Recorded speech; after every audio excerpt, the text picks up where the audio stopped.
Halo teman-teman, perkenalkan nama saya Nikade Ilanda Kusumawardani, nomor absen 28 dari kelas 10 MIPA 10. Oke, di video kali ini kita akan membahas tentang vektor. Nah, sebelum kita belajar tentang vektor, apa saja sih yang akan kita pelajari pada video kali ini? Yang pertama, ada pengertian. Lalu yang kedua, ada notasi vektor. Yang ketiga ada menggambar vektor, dan yang terakhir ada ruang vektor. Oke, pertama pengertian vektor. Apa sih itu vektor? Nah, dalam fisika kita mengenal dua jenis besaran, yaitu besaran skalar dan besaran vektor. Nah, bedanya besaran skalar hanya memiliki nilai saja, sedangkan besaran vektor memiliki nilai dan juga arah. Nah, contoh besaran vektor itu antara lain perpindahan, kecepatan, percepatan, gaya, medan listrik, medan magnet, dan lain-lain.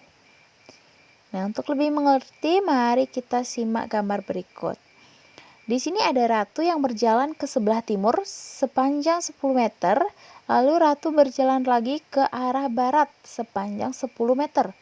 Nah, untuk jarak itu adalah berapa dia panjang lintasannya berjalan.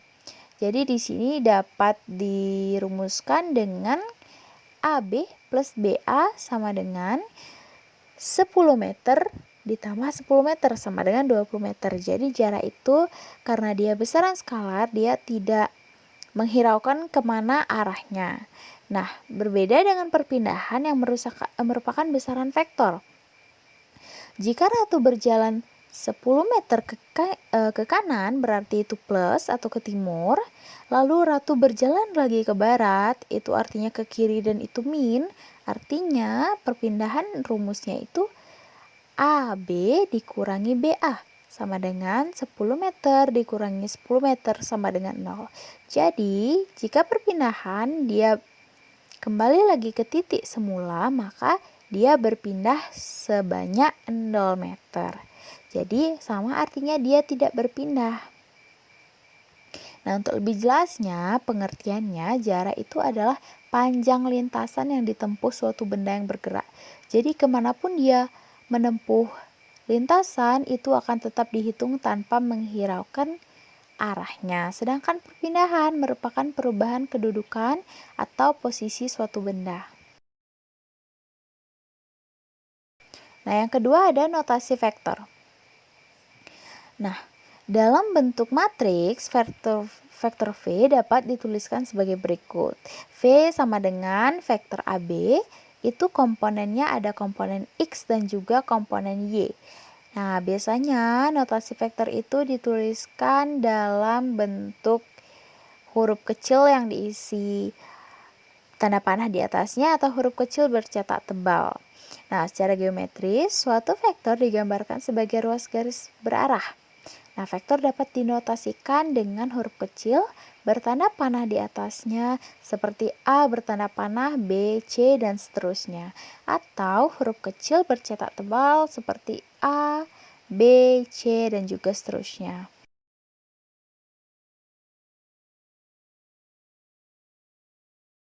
Nah, lanjut kita membahas tentang menggambar vektor. Nah, yang pertama ada metode jajar genjang. Nah, metode ini adalah metode penjumlahan dua vektor yang ditempatkan pada titik pangkal yang sama, sehingga hasil kedua vektor merupakan diagonal jajar genjang. Nah, dapat dilihat pada gambar di samping. Di sini ada vektor A dan vektor B. Nah, di sini terlihat titik pangkalnya berada pada satu titik yang sama. Jadi dia akan membentuk seperti jajar genjang. Maka dari itu metode ini disebut metode jajar genjang. Nah, yang kedua ada metode segitiga. Nah, metode segitiga ini merupakan metode penjumlahan vektor dengan menempatkan pangkal vektor kedua pada ujung vektor pertama. Nah, hasil penjumlahan vektornya yaitu vektor yang memiliki pangkal di titik pangkal vektor pertama dan ujung di ujung vektor kedua. Nah, seperti pada gambar. Ada vektor F1 dan juga F2. Di sini F1 dia ditulis dulu, lalu ada pangkalnya, ada ujungnya. Nah, sudah sampai di ujung, nanti di sana disambung lagi. Jadi, itu berbeda dengan metode jajar genjang yang titik pangkalnya sama, tetapi jika metode segitiga itu titik pangkalnya berbeda. Jadi nanti untuk penjumlahan atau operasi hitungnya akan dihitung seperti cara menghitung Pitagoras. Tetapi di sini karena nanti ukuran dan juga arahnya itu tidak seteratur Pitagoras, maka kita cerminkan seperti itu. Nah, ada juga metode yang ketiga, atau ini metode poligon. Ini merupakan metode penjumlahan dua vektor atau lebih. Metode ini dilakukan dengan cara menempatkan pangkal vektor kedua pada ujung vektor pertama, kemudian menempatkan pangkal vektor ketiga di ujung vektor kedua, dan seterusnya. Nah, jadi dapat terlihat vektor poligon ini atau menggambar dengan metode poligon ini dia menggunakan lebih dari satu vektor. Jadi dia bisa menggunakan 2, 3, 4, dan seterusnya. Sedangkan jika metode segitiga dan jajar genjang itu pada umumnya hanya menggunakan 2 vektor saja.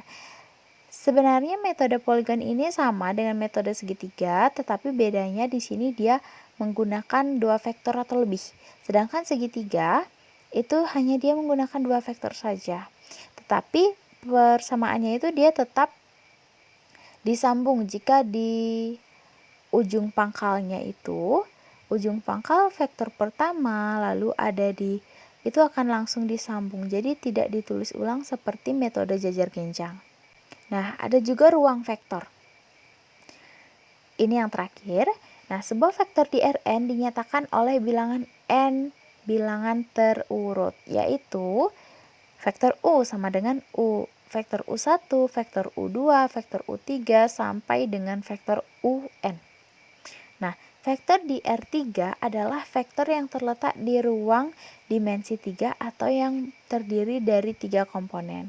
Sedangkan vektor di R2 adalah vektor yang terletak di satu bidang atau memiliki 2 komponen, yaitu X dan Y. Nah, terima kasih sudah menonton. Bila ada kesalahan kata dan juga penjelasan materi, saya mohon maaf. Terima kasih.